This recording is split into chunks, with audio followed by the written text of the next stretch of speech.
The Nintendo GameCube is very close to being my favorite console of all time. It's a very deceptive console because it looks like a lunchbox for little kids, and yet it was the second most powerful system of its generation, second only to the Xbox. It also had an amazing library of games, and today I'm counting down the top 10 best games on the system.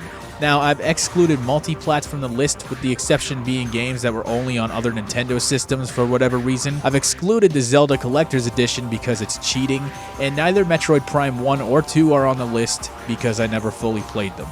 Okay, let's get going. Number 10. To be perfectly honest, I was extremely conflicted about putting Starfox Assault on the list, and the reason it's as low as number 10 is because it's not a worthy successor to Star Fox 64, and yet it's surprisingly good on its own merit. And in the face of Adventures, Command, and Zero, it's honestly the closest thing to a worthy successor we have. Now, if you've seen my video on the Star Fox series, I retract none of my criticisms of this game. But at the same time, I retract none of my praise either.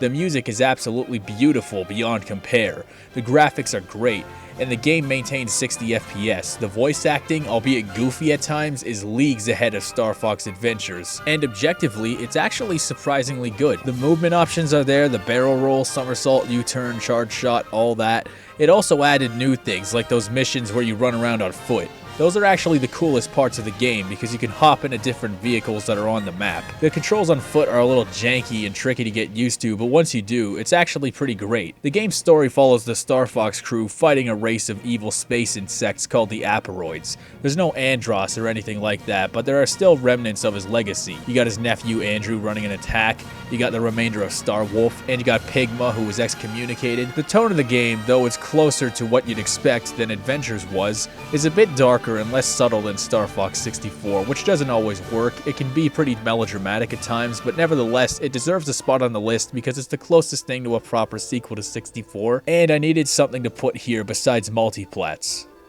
Oh yeah, it's also a good game. Number 9. Fuck Melee. Number 8.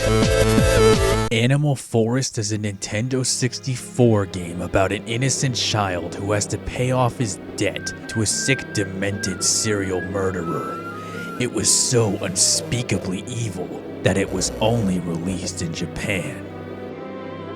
Animal Crossing for the GameCube is a completely different game. In this game, you're just a kid who drops off in this little town full of anthropomorphic animals who all have very different personalities. Using the GameCube's internal clock, the game's day-night cycle follows that of the real world. And what's the goal of the game? There honestly really isn't one. I mean, you shake trees to get fruit, then you sell the fruit and use the money to buy accessories for your house or buy tools that will allow you to get more stuff to sell for more money. You dig up fossils and get them verified at a museum far away. Then you can donate them to your own museum or sell them for a lot of money. You can go fishing. There's all these random little side quests where you trade gifts with people in town. Sometimes you get two townspeople having beef over stupid shit. You can make your own patterns for clothes and wallpaper. There's a police station with pictures of wanted felons on the wall. What kind of town is this? The game doesn't have a serious plot or an impending doom that you're trying to avoid or put a stop to. You're basically just doing whatever you want. There's not even a deadline for paying off your debt or anything like that. I guess the closest thing there is to an endgame is paying off all your loan until you fully renovated your house. But even after that, there's so much happening in the game. They have holidays. The game does shit for your birthday. It's this cozy little tiny universe. It's almost entirely stress-free, with one exception. Rossetti, the single most despised character in the entire video game industry. This guy cusses you out for 10 minutes if you reset the game for whatever reason. Of course, he'll also show up if you're playing the game and let's say there's a fucking blackout or it freezes, you're getting a lecture. That's stupid. But everything else though, it's great.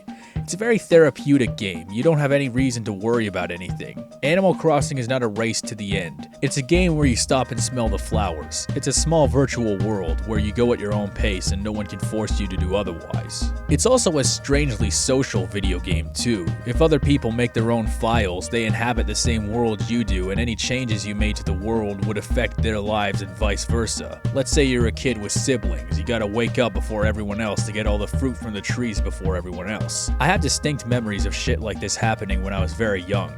You can actually get NES games within the game. There are actually more than 10 NES games built in. with various methods of getting them. My brother actually got Donkey Kong and Balloon Fight once, and I used to break into his house and play them all the time. Until he fucking barricaded the door. Dick. And if you had another town on another memory card, you can go back and forth between the two towns as anybody. You could take fruits from other towns and plant them in your own town and sell them for more money than local fruits. It's called importing, and it's genius. Also, yeah, the game takes up literally an entire memory card. They actually had to package an extra one with the game.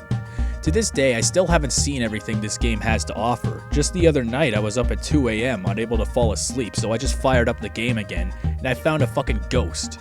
Seriously. That's some creepypasta shit. Number 7. Speaking of ghosts, Luigi's Mansion is one of the most interesting games I've ever played. The story is that Luigi wins a mansion in a contest that he never entered. Mario goes first to check it out because the whole deal is clearly sketchy. Luigi follows shortly after as Mario doesn't come back. Armed with a vacuum cleaner invented by Professor Egad, it's Luigi's job to go in after Mario and save him. So there it is. Mario gets a galaxy, Wario gets a ware, Luigi gets a mansion, and Waluigi gets fuck all. As usual. It's a brief 5-ish hour game and it's not particularly revolutionary or anything like that, but it's just so fun to go through it. Basically what you do is you go from room to room clearing it of ghosts, but the mansion is also full of hidden money and treasures. As a result, Luigi's Mansion has an extremely great level of replayability. You get a rank at the end, and if you don't like it, you can start right back up again and get a better one. Now that is how you do a game. And it's very rewarding for those who like to explore and use their imaginations. If you use the water function on the vacuum, you can water plants and they'll spit out giant emeralds. Take a photograph of a wedge of cheese and it spawns a yellow mouse. You get the yellow mouse and it explodes into money. You press this thing and it spawns a blue ghost who runs super fast and he also explodes into money. There are plenty of secret areas in the game that you'll never find unless you use your wit and intuition. You can play through the entire game and miss them, but that's no fun. Luigi's Mansion is also the first time I played a video game that had actual graphics. I had just come off of the N64, so this was a dramatic step up. The door handle looked hyper-realistic, almost as hyper-realistic as all that blood from that bad Sonic creepypasta. With all the blood. It was a launch title intended to show off the cube's capabilities, but don't make the mistake of thinking that it's just a tech demo. It's an awesome fantasy world where you could get $5 billion for watering plants. The fucking balls in this game. Not even Earthworm Jim 3D lets you do that. Speaking of 3D, this was initially intended to be in 3D, using an unreleased add-on for the GameCube. Unfortunately, it fell through, but thankfully Nintendo gave the game the love it deserves and re-released it on the Nintendo 3DS. I'm glad they did that. That was a nice move. The game also manages to be very atmospheric, not just in the graphics, but also the soundtrack. Most of your time is spent in dark hallways with the eerie theme song constantly crawling up your back. When you go into a room, though, that's most definitely infested with ghosts, the music turns off to let the dead silence set you up for a surprise! Number 6. The Mario Kart franchise is one of the most universally hated and loved franchises of all time. Every generation since the Super Nintendo got one, and Mario Kart Double Dash is among the best games in the franchise.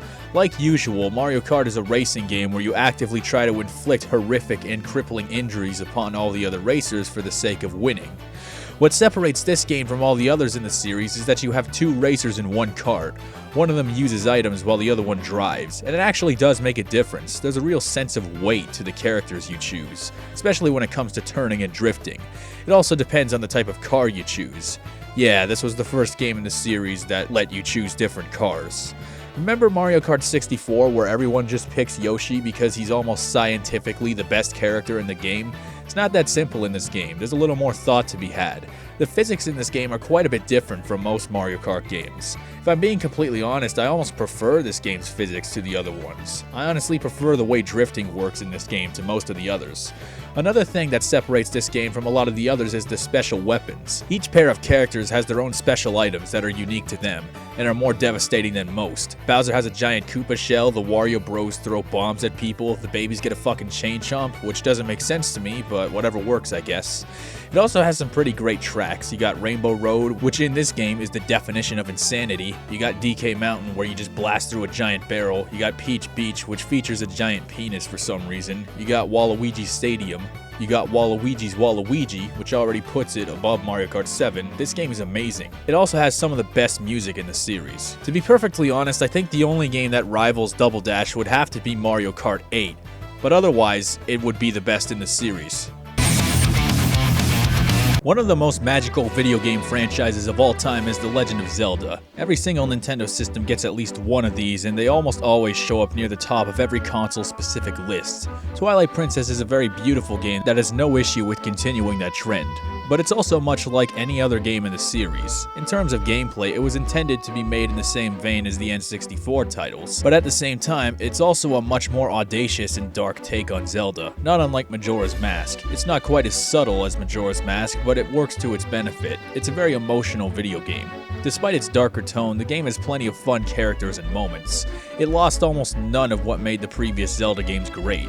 There are plenty of really awesome weapons to use. You got a claw shot, you got a wrecking ball, you got another claw shot, you got a Beyblade, you got another claw shot, you got all the claw shots. You also learn a large array of new sword techniques to make combat more engaging. On top of that, you can also become a wolf and thrash the shit out of people. And all on your way, you got Midna, who is by far the best Zelda sidekick because she's actually helpful and has an actual story. The art style is more bleak and monochromatic, but in most cases it fits. Twilight Princess is an amazing video game, one of the best games to end the GameCube's lifespan, and the only reason it's as low as number 5 on the list is because the beginning of this game is very sluggish. It takes a good while before Twilight Princess finally gets fired up and really fun, but when it happens, it fucking happens. I wouldn't trade this game for anything. It's extremely special to me, and it would most definitely be special for you if you push through all the goats. I feel very conflicted regarding which is better between Wind Waker and Twilight Princess. All I know is that they both belong on the list because both games are amazing and I wouldn't trade either of them for the world. And just because Wind Waker is number 4 on the list doesn't necessarily mean that it's better than Twilight Princess, and even if it did, it would only be marginal. What I will say is that this game takes way less time than Twilight Princess to get interesting. For my video on N64 games, I put Ocarina and Majora together as one game because at their core they're similar enough games, though I'd give a slight edge to Majora. Wind Waker, on the other hand, is a completely different game from Twilight Princess, or any of them for that matter. Going in a much more cartoony direction than its immediate predecessors and successor, Wind Waker still manages to be very captivating. I admit I didn't like it when I first saw it over a decade ago, but it grew on me, like a weed. Although it's a much more happy, cartoony outlook on Zelda than Twilight Princess and a lot of the rest of them were, that's not to say that there isn't any darkness or emotional turbulence. I mean, the premise of the game is that you're going on a suicide mission to rescue your sister, and also there's this Ganon guy. This game also features a very awesome cast of characters. You have Tetra, the sarcastic and cynical leader of the pirates. You got Mr. Miyagi, who teaches you these awesome sword techniques. You got Nico, my cousin.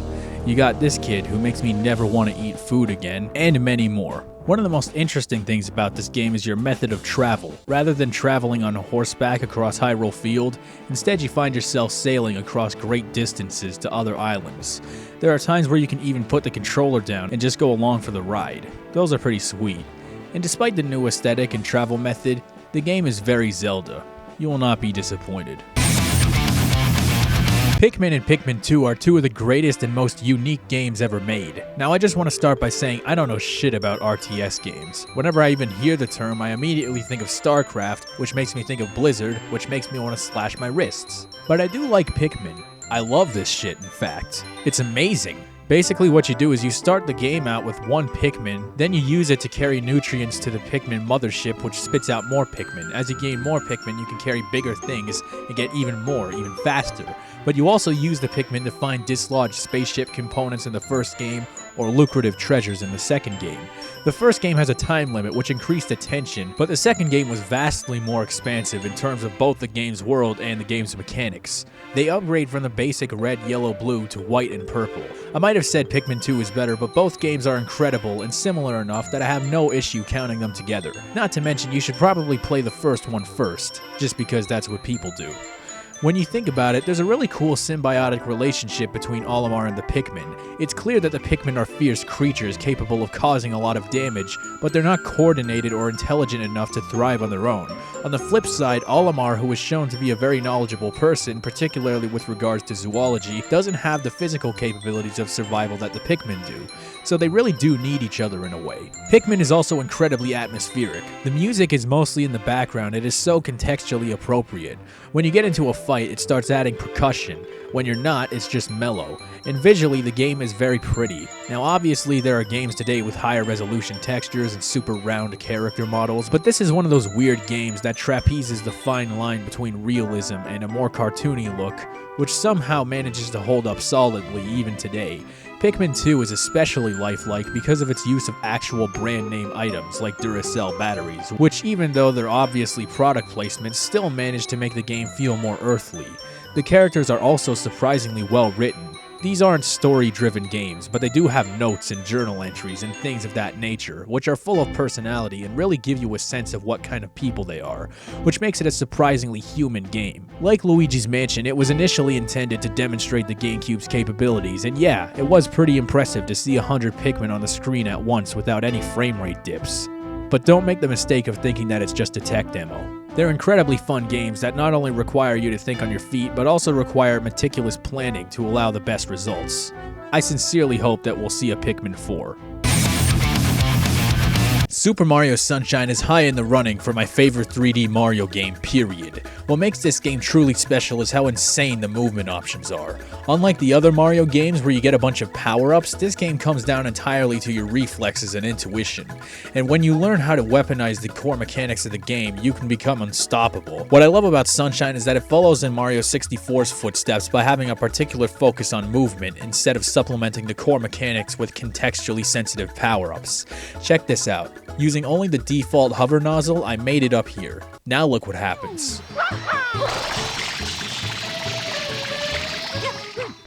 I got on top of the Shine Gate. Now just so you fully understand the gravity of this pipe is the final level of the game, and using my mighty Phantom Bane brain, I made it to the last level before I even got to the first level. That is insanity. And check this out, now I can do it as Yoshi. Neither of these are the conventionally correct way to do it, but because the game's core mechanics are so ridiculously versatile, you can outsmart the level designers. There is literally no greater feeling than that.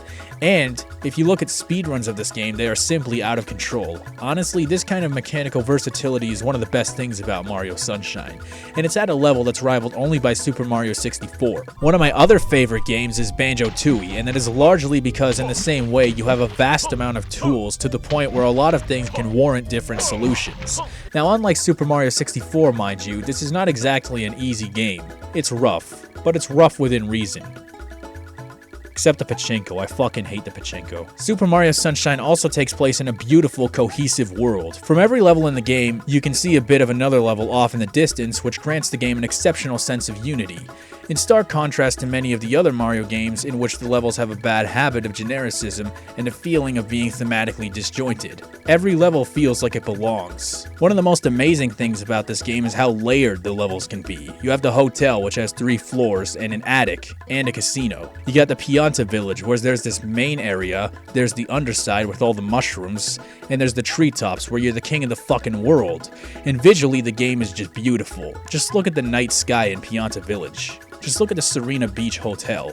This was also the first game I played that had actual water graphics, and even today they look beautiful. It also delivers a very great sense of progression because as you collect more shine sprites, the overworld becomes gradually brighter. It's a subtle yet satisfying indicator of your progress. The music, instead of being loud and bombastic, is more atmospheric and it fits its respective level impeccably. Sunshine is honestly one of the greats. It's a champion of the 3D platformer genre as a whole. It's easily one of the best games on the GameCube, one of the best Mario games ever made, and I love this shit.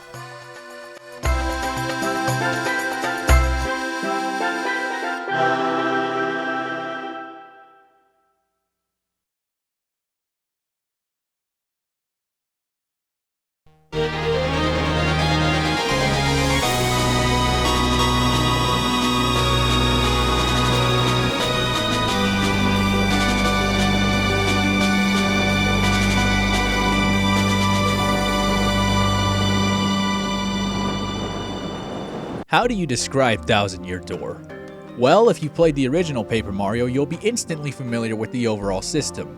The game mixes the exploration, conversation, and battle-heavy gameplay found in RPGs with action sequences and platforming elements. Yeah, fuck this. It's amazing. It's out of fucking control. It's beautiful. There's a dragon. There's a train. There's a boss fight on the train. There's a fucking Bowser. There's a fucking chicken.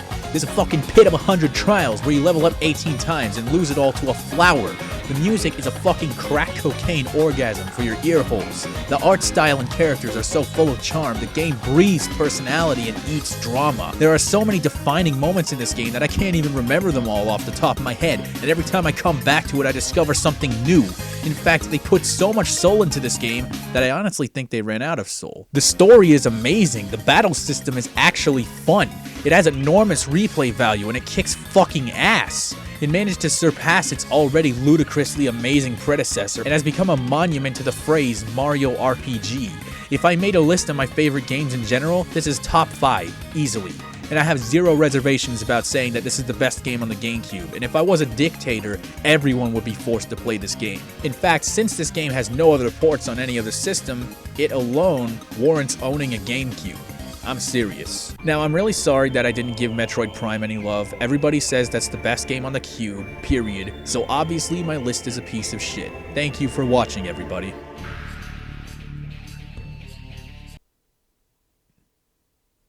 Aquaman.